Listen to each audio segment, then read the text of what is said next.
Hi, everybody. Mary Ellen Vanock and Sue Jennings, real estate ladies of North Atlanta.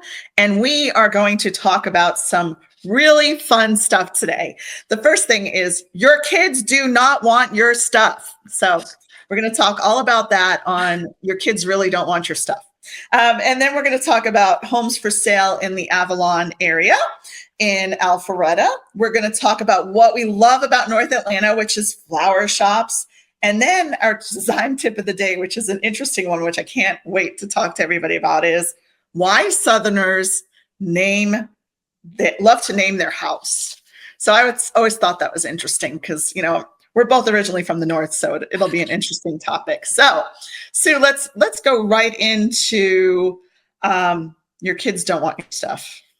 Yeah, so I don't know how many of you out there have had to clean out a relative's home, but I unfortunately have had to do it numerous times. There's different ways of doing it, but real estate appraiser Julie Hall advises downsizing clients to not take it personally when their adult kids don't want their furniture and other possessions. So what you should do is ask your kids, first of all, what they do want and appreciate their honesty when they say to you they only want 3 items out of your 4,000 square foot home or whatever it is. They are actually giving you permission to get rid of the other stuff. So look at it that way rather than being insulted by their, comments that they don't want. Let's just get into a quick story about that. So when my parents were moving from New York to Florida, there was 3 of us, 3 kids, and they said to us, "Hey, we're going to give you all the furniture, like from your your childhood bedroom and this and that, and we're just it's coming down on a truck, and we expect it on this day." And I was like, "Really? Seriously?" So yes, we did take the furniture, but we did get rid of the furniture very quickly. So, but that was in those days, it was kind of like it was kind of like we didn't even really have a choice. It was like, the furniture's coming down to Atlanta from New York on this day. I'm like, oh, great. Like, who knows what they even put in there. And then when it came, I was like, okay, this stuff is, getting tossed and stuff. So, anyway, so coming from experience from my parents' side, I was told that I was getting furniture, and I think our generation's a little more open, and I think we all kind of understand that our kids don't want china. They don't want stuff from grandma or great grandma, where when we were kids, that's what our parents was like, "Oh, legacy, you have to have this china closet from," and I do still have a china closet from my great grandmother. So that's one thing I did keep out of the furniture that was sent, but that's about it. And then, all your trophies and all that kind of stuff, that all kind of went in the garbage too, as soon as I got it, So anyway, I think our parents came from a generation where they didn't want to throw stuff out, right? Yeah, well, when my husband and I bought our first home, and we didn't have much furniture, so we were really grateful for some of the things that we were given. But I think one of the most horrific moments was when my in-laws showed up at the front door, and they had put a trailer on the back of their car and delivered all the stuff that I had no idea what was in that trailer and what was coming. And some of the stuff was really, yeah. Some of it went to the curb pretty quickly. And some of the stuff I actually did live with for a while until we could afford to buy what we really wanted and needed. Yeah. But there's a great reference book out there that is by Julie Hall, and it's How to Clean Out Your Parents' Estate in 30 Days or Less. Love it. That's a great book. So everyone, say that again, Sue, so everybody hears that. It's by Julie Hall, and it's How to Clean Out Your Parents' Estate in 30 Days or Less. So having done this, like I said, there are different ways you can do it. You can get the help of, professional estate people that can come in and do, a tag sale on everything in the home. There are also people that will come in and do an auction on site if they don't want to do an actual estate sale. And then there's also, places that you can call and donate a lot of things. Here in the North Georgia area, we have No Longer Bound, which is a wonderful nonprofit that really does a lot to help individuals with addiction. And they have a store in the Johns Creek area. And if you go on their website, you can submit the specific items that you would like to have picked up. They do come free of charge and pick up those items. Now, if you use a 1-800-GOT-JUNK, something like that, they do charge by the truckload. But in general, baby boomers are poised to inherit basically trillions of dollars from, and donate those to their heirs eventually, or pass that along to their heirs in the coming decades. So most of the money does pass from wealthy parents to their already well-off kids, and as a result, these well-off kids really don't want your stuff. So it's the unwanted china. In my dad's family, there were 7 sets of china. I took 1 set and I sent the other 6 to my brother's house, which was really interesting. Unfashionable furniture. Yeah, there were some of those really ugly dining room chairs that when I loaded them on the truck for my brother, yes, I did take some of the t-shirts that were in the closet and I decorated every single chair for him and then put them on the truck for him. Oh my God, that is so funny. So tip of the day, take the stuff that your parents give you, and if you don't want it, send it to your brother or sister. I love it. I mean, a lot of this memorabilia really was memorabilia from their generation, from that part of the family. And I didn't know who these other people in these photos were and so forth. So why did I want all these framed photos of family members I never met or friends I didn't know? So, as a younger person, and I think even as our younger people today, they dread having to go through somebody else's lifetime of accumulated stuff. And they think, oh, well, someday my kids will really want this, or my grandkids will really want this. No. And then the other thing in your closets, and we're all guilty of this, is, I'm sorry, but if you were a size 4 20 years ago, chances are you're not going to be a size 4 again. So go ahead. It's just not going to happen. Let's face it. Get rid of that size 4 stuff. Do you know what I'm saying? So, and lifestyles change. Your own lifestyle has changed. And people just don't have the time to hold on to all this stuff and to polish silver and to hand wash that china that has that gold leaf edge on it and iron all those linens, all those tablecloths and everything that your aunt so carefully embroidered. I know, I'm sorry, but I just don't have the time to deal with that, and neither do your kids.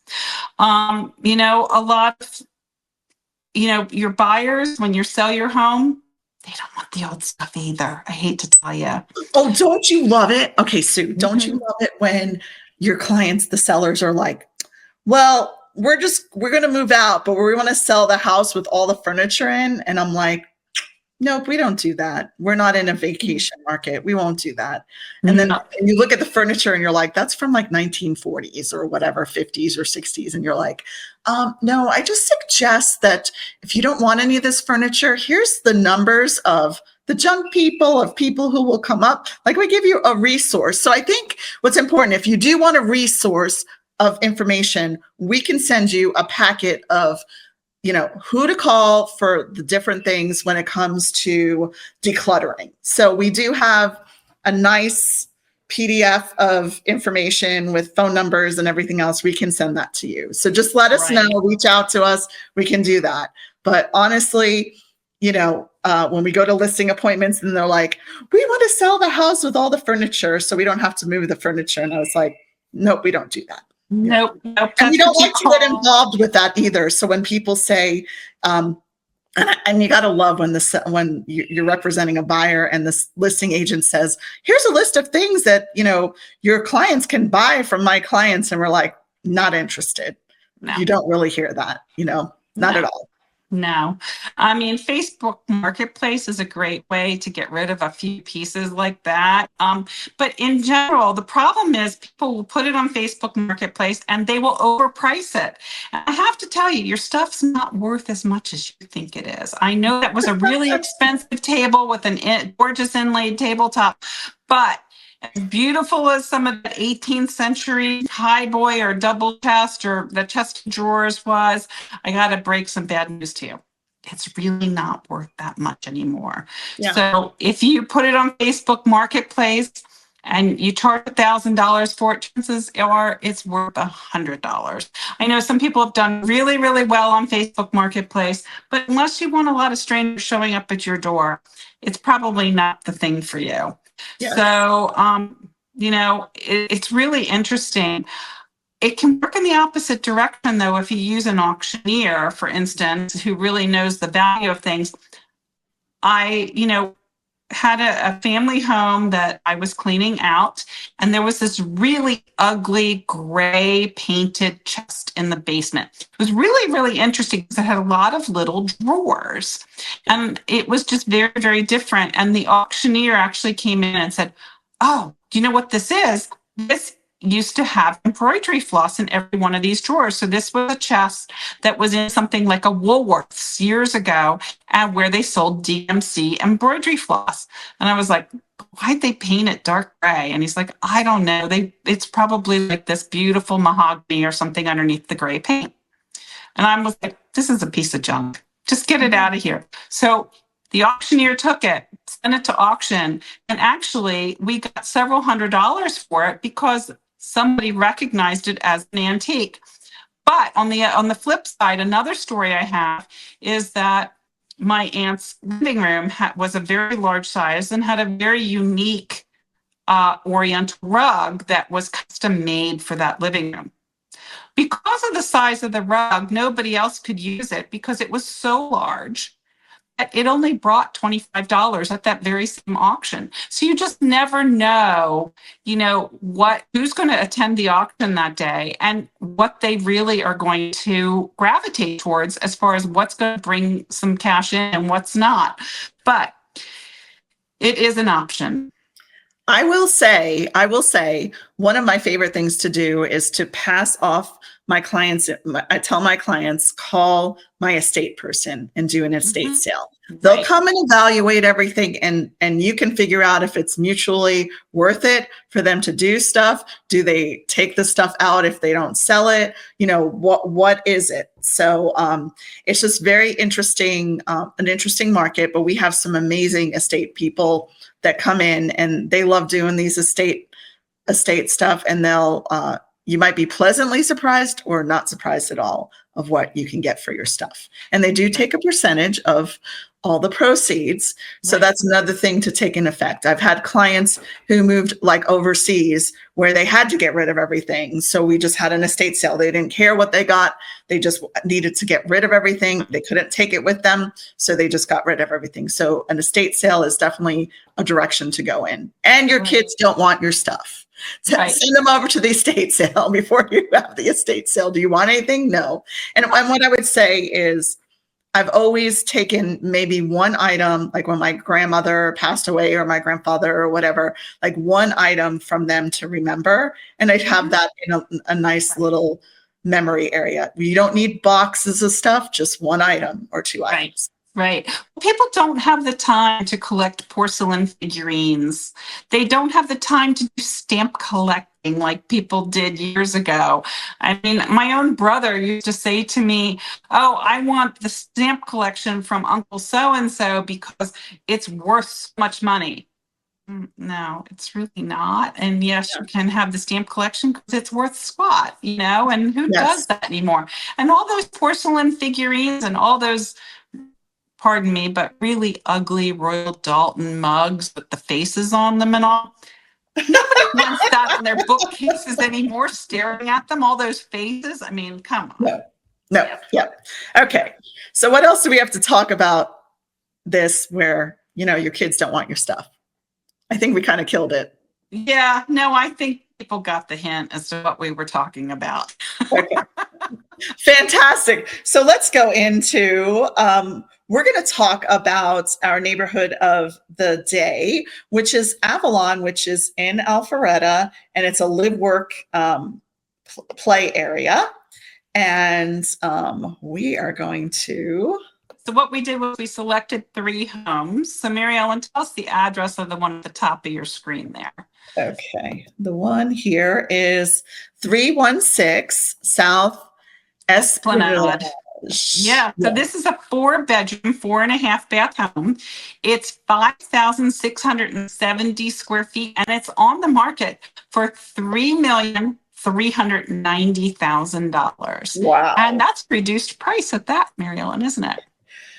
Yeah, amazing what people, are charging for these homes. And yeah, it's interesting. Well, it has been decreased. It's only $60,000.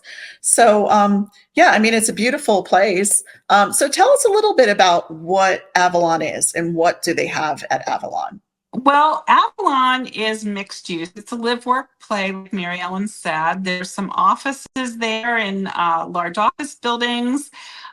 There are about 25 restaurants there. There's a hotel called the Hotel Avalon. And there are, I don't even know how many retail shops, and they're generally high-end stores that you can shop in. And there is a Regal Cinema there, so you can watch any number of first-run movies. And there are apartments at Avalon as well as for sale townhomes and single family homes. This particular home is in the single family section, and this is one of the larger homes that is there, frankly. But this is a beautifully built home, has beautiful touches and amenities to it. It does have some outdoor living space as well. And even some of the homes in Avalon do have pools. So Yes, it's they not do. beyond the realm of possibility to have a pool and live in Avalon. And here's Avalon just really great photos of the area, so you can kind of see what it kind of looks like. And people just love it because they don't have to leave their house. I mean, they don't have to drive anywhere. Avalon has a beautiful, they make it in the wintertime an ice skating rink, and it's just like a lot of fun. There's lots of restaurants, but kind of go from there. And the next property we're going to talk about is for sale for $2.350, and it's 132 Grand Crescent in Alpharetta. And it's 4 bedrooms, 3.5 baths. It's 3,551 square feet. And let's kind of look at some pictures of this. Yeah, so this is in one of the townhomes that's there. This is a 2-story townhome, and these townhomes generally surround the outside where the single family homes are, and all the homes that for purchase are all located and clustered together. The apartments are farther east in Avalon from this area. But what's nice is the location here is so key. You know what, Sue? I might buy the furniture for some of these houses because because they're done they're not from the 1950s. But what I would say is some of the decorations are amazing, and an interior decorator did this, and some of the furniture I would might want to ask if I can purchase. Right. So, they are very clean lines in the decorating of these homes. They're light, they're bright, they're airy. Really, not overly fussy and not heavily decorated. I mean, yes, there are a lot of furnishing in these homes, but they're very clean lines. Yeah. Very pretty outdoor area. Yeah. I mean, you're overlooking a courtyard, but most people are purchasing properties in this because of location, and they just don't want to go anywhere. They just want to just kind of hang out. They don't want to come home from work, and they just want to be able to do everything walking around. So. Right. So Avalon is located, by the way, at exit 10, which is the Old Milton Parkway exit of Georgia 400. And it goes over to West Side Parkway.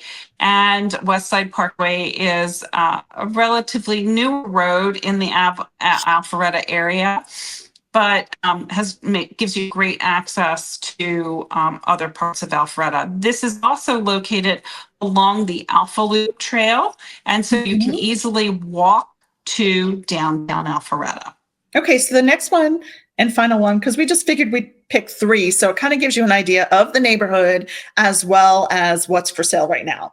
So 152 Grand Crescent with same street. It's a 4-bedroom, 3.5 bath, 3,000 square feet, and that is listed at 1.6 million at this moment. So this is a little bit smaller, and it is a 3-story townhouse. But again, very, very light filled, has great outdoor living space up on that 3rd level. Very pretty kitchen, not a huge kitchen, but very ample. And then your bedrooms are generally on the lower levels. Yeah. So Avalon is just a great place to live and work and play, and you'll find some of your favorite little shops there and restaurants. And here's another area. So this kind of gives you a good idea. These are great photos, drone photos of the area. And I think, and a floor plan, which we're seeing a lot nowadays, is that everyone's adding the floor plans to and I don't know that I'd use that as the front picture, but anyway, that was that. Sorry. Sometimes my opinion comes out and I'm so sorry, but sometimes you just have to say, I don't know what they were thinking. So next we're going to go into what we love about North Atlanta and all the flower shops. And people are still buying flowers. Yes, you can buy flowers at Publix and Kroger and Trader Joe's and Whole Foods and even Costco. But we want to hear about the little specialty flower only shops around town. Right. I actually do, though, love picking up my flowers at Whole Foods. Yes. This past weekend, I picked up 17 stems of roses for $9.99, and they are absolutely beautiful. Right. Yes. But we're talking about flower shops today, and the first one we're going to mention is up on exit 11 at Georgia 400 on Windward Parkway, and it's the Florist at Windward. They do feature same-day delivery and versatile arrangements. The next one we're going to talk about is Flowers from Us. It's on Crabapple Road, and they offer fresh bestseller bouquets and designer's choice arrangements. They have same day with midday cutoff as far as deliveries. One of my favorites is Wow. Wow is a floral design studio, Old Milton Parkway, close to Haynesbridge Road. They're highly praised for unique, stylish designs. They're ideal for upscale events and weddings. And I one time received an arrangement from Wow, and it was stunning. Wow. It was wow. And it was wow. Okay. Right. It really was. You can't forget that name of a flower shop. Wow. Right. So over at Johns Creek, we have Love Flowers and Gifts. They do deliver to Alpharetta, though, and it's a Bloom Nation top rated shop with glowing reviews for prompt delivery, vibrant photo confirmed arrangements. And then there's Carithers Florists. They're located on Haynesbridge Road in Alpharetta Crossing. They were voted best florist 12 years in a row. And they do feature same-day delivery, and they specialize in award quality bouquets, orchids, and gift baskets. And then finally, on Haynesbridge Road as well in Alpharetta, there is Rogers Florist and Flower Delivery. They're a family-owned business since 1960. They're praised for their beautiful customer arrangements and prompt service. Great. So that's what we love about North Atlanta. So our design tip of the day is, why do Southerners love to name their house? All right, I got to hear it. Did you name your house, Mary Ellen? I did not name my house. I don't know. Like I didn't even know that I was supposed to name my house living in the South. So I know that you named your house, right? I did name Because my you just built a house, right. and we're in the year of 2025, so people are naming their houses. So what did you name your house, and how did you come up with that name? Well, our home is a modern French style home. It is brick and stone, so it has a little bit of an old world feel to it.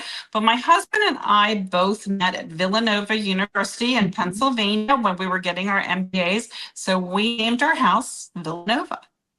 Nice. Yeah. Okay. Yeah. So I want to hear, we know that's the reason why you named your house, because it has so much sentimental value. Right. And you and Brian have been together for a very long time, and you met in graduate school. And, so anyway, tell us, why do people like to name their houses? Well, they name it generally because of, something that helps them identify the house when they talk about it, or something about the home or their life that creates that special feeling about the house. So sometimes it's a made up word. A couple of my favorites. Toad Hall. It's like, how did somebody name their home Toad Hall? But there's a pond nearby with lots of frogs. Okay. So then, somebody in Tennessee named their house Rose Bay. Okay. And that's because it overlooks the Tennessee River. Or maybe it has a spot on Mobile Bay. You could also name a home like that, Rose Bay. But it helps you differentiate where you live from something maybe that happened in your life. Sometimes when Mary Ellen and I show homes to buyers, do you ever nickname the house Mary Ellen? Yes, absolutely. And it's a great way to get kids involved, right? So if you've got kids and you want to keep them busy, you're like, okay, we got to create a name for each one of these houses. Right. And it's it helps people remember the house when they show it. Yes. Mm-hmm. And then they come up with some creative stuff. Kids will come up with creative stuff. You're like, oh, that's the ugly house with purple wallpaper or whatever, and there's no rhyme or I just say, we need to name this house and it's amazing what was important to them when looking at the house. Two of my favorites that were named by kids when I was showing the house, one was SpongeBob's house. Okay. And I asked them, I said, how did you come up with this name of SpongeBob's house for this particular house? And they said, oh, well, when the realtor introduced himself and, because the listing agent was there, his first name was Bob. That's cute. And then another house that I showed one time, the kids named it the Haunted Mansion House. And I said, oh, are you fans of Disney? And they said, yes. And I said, why did you name this the Haunted Mansion House? And they said, well, because there's a part of that ride where you're looking over a railing into a living room where the ghosts are dancing. And I said, oh, so the upstairs hallway in this house had a railing that overlooked into the living room below. Yes. So, then I realized the kids then started pretending that they were riding in those cars through the Haunted Mansion in the house. Yeah. So as a result, the parents couldn't buy that house because they were afraid the kids would be afraid. So it can backfire on you a bit too. Yeah. So I want to know, like, from our viewers, have you ever named a house? What did you name your house, and how did you come up with it? So anyway, I just think that was very interesting. I know, like, I've seen a lot, like, at beaches where they name, a beach house, but not so much in the residential Atlanta area. So it's very interesting. But yes, Southerners love to name their houses. So today we talked about your kids don't want your stuff. Get rid of it. That's all we have to say. We talked about Avalon, which is a great community in Alpharetta. We also talked what we love about North Atlanta is all the flower shops and all the beautiful flowers, and that you can get year round, and they're just so pretty. And then we talked about name your house. Southerners love to name your house, and we want to know, have you ever named a house and what you did? Put it in the comments for us. So anything else we want to add today, Sue? No, I think that's it. Thank you. All right. Well, thanks for tuning in, everybody. And we will talk with you soon. Take care. Bye-bye. Bye.